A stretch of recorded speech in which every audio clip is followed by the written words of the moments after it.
that is where we go last. Like when I bring a dog in for training or whatever, we go through all of this, and triggers are like what makes the top blow off of the volcano, right? So like that is the kid on the bicycle, the guy in a hat, the whatever the trigger is that makes a dog lose their mind, right?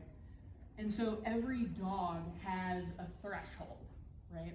We all know what we're familiar with threshold. The thing is that threshold is determined by all of these layers of stress that are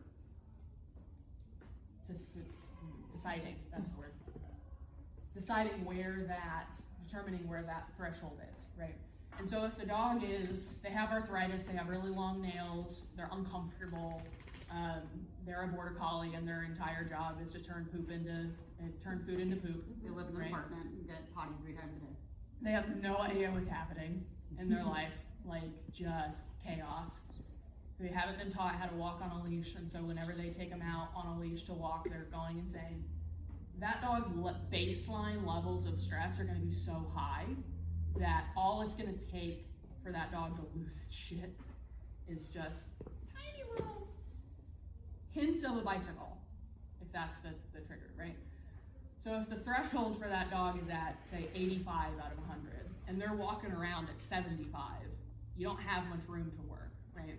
But if you can go through and lower all of these levels of stress, and that dog's now walking around at a 50, we have a lot more room to work before that dog loses its mind.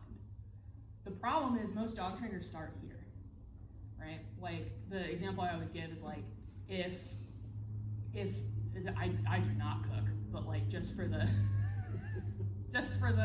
example, say that she has an office job and I cook dinner and she comes home from work and I got something slightly wrong, like maybe the chicken is slightly undercooked, and she loses her mind, just starts crying.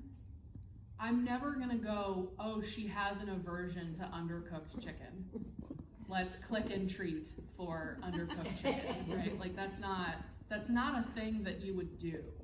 You would go, what happened?